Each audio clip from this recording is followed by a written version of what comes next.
March 2018 was the day the world sat in front of their televisions to witness another British fairy tale wedding. And it was meant to mark a new era in race relations. One big problem, though, the story turns dark. Real dark. And I'll tell you how right here on the Sirwalterj Show.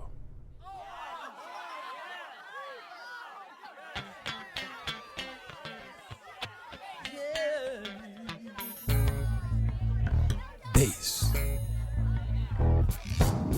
It's the show that will get you thinking, and where the topics are hot. Feel free to comment whether we agree or not, 'cause he's got something to say. Sirwalterj, Sirwalterj, he's got something to say. Sirwalterj Show.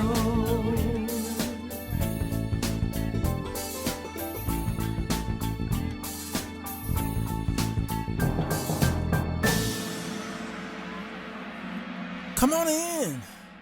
The water's fine.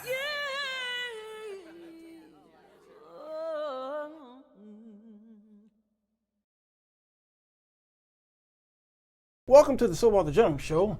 It's a show to believers in Jesus Christ all over the world about that world in which we all live in today.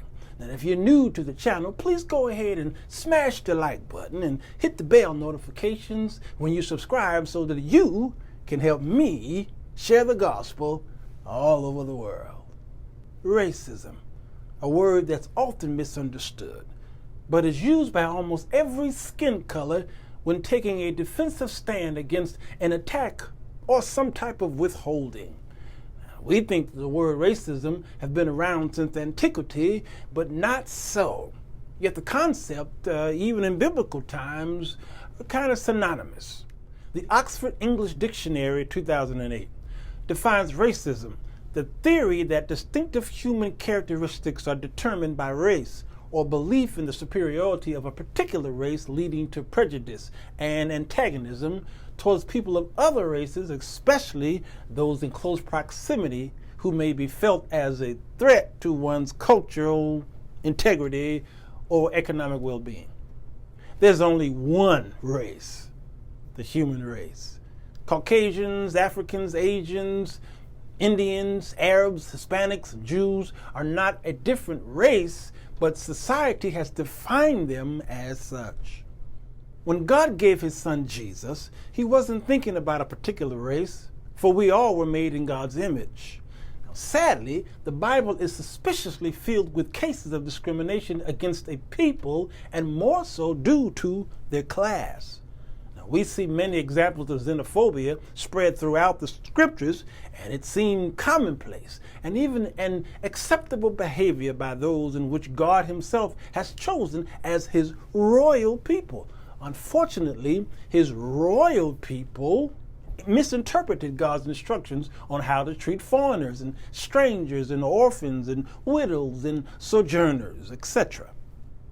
One example is the story of Jonah, in whom God sent to a people unrelated to Jonah to give a message of repentance. Now, Jonah refused because he felt that Nineveh didn't deserve the same grace that God afforded him. So what was the result? He booked a cruise ship to Joppa instead, and he found himself in a very fishy situation. It was a whale of a tale. What about those disciples, 12 of them, who were closely connected to the King of Kings, Lord of Lords, Jesus Christ himself? Surely they weren't prejudiced towards other people, now were they?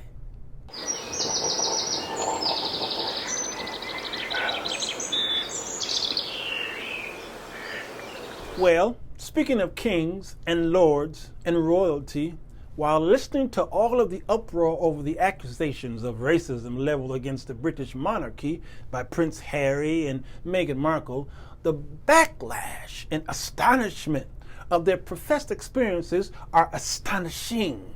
The attitudes of "how dare they" How dare they echoed across the news outlets both across the pond as well as here in the United States. How dare this interracial young couple speak their truth against the backdrop of Great Britain's royal family.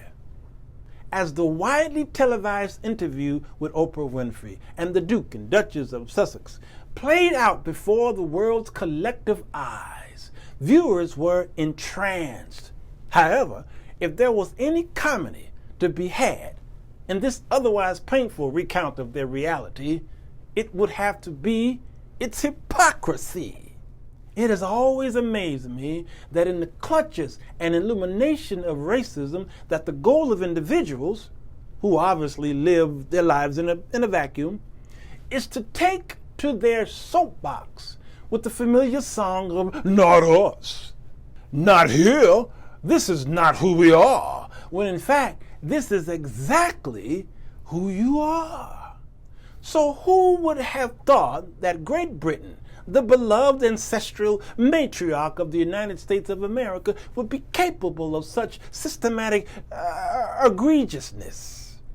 Who would have thought that a history rich in death, oppression, and colonization around the globe could possibly have its roots deeply entrenched in racism?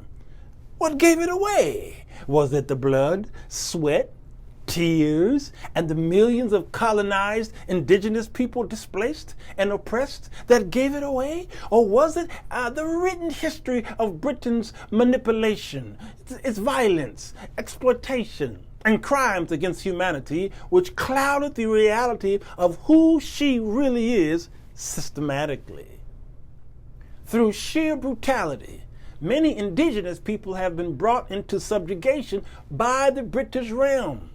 These brown and black-skinned people of the continent of Africa to Australia, New Zealand, the Caribbean, and the Pacific Islands were systematically raped of their heritage and their land and colonized for the British Crown, who at its height was the largest empire in history, an empire which now holds 14 overseas territories to the count of the United States, who hold 5.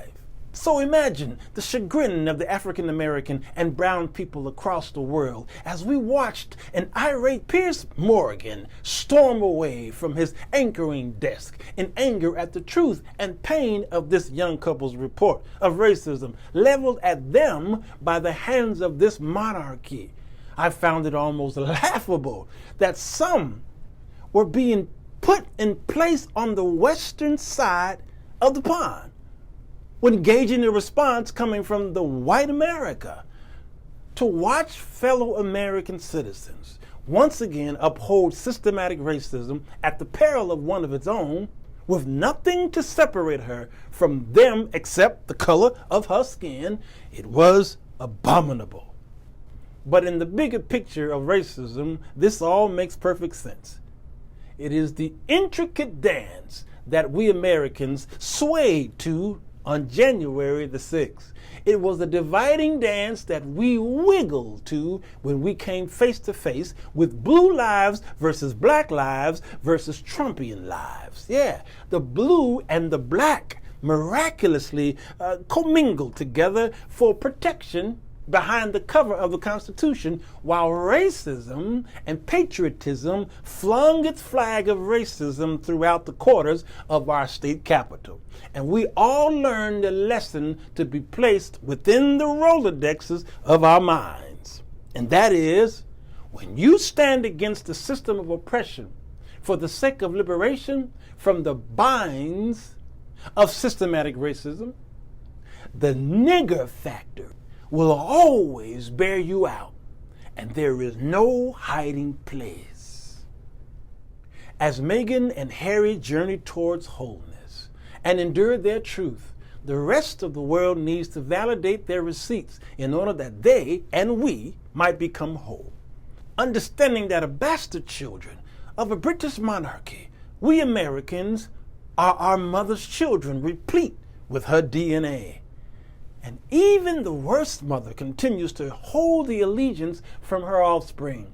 They will stand by her and protect her secrets, and they will vehemently deny her filthiness to the very end.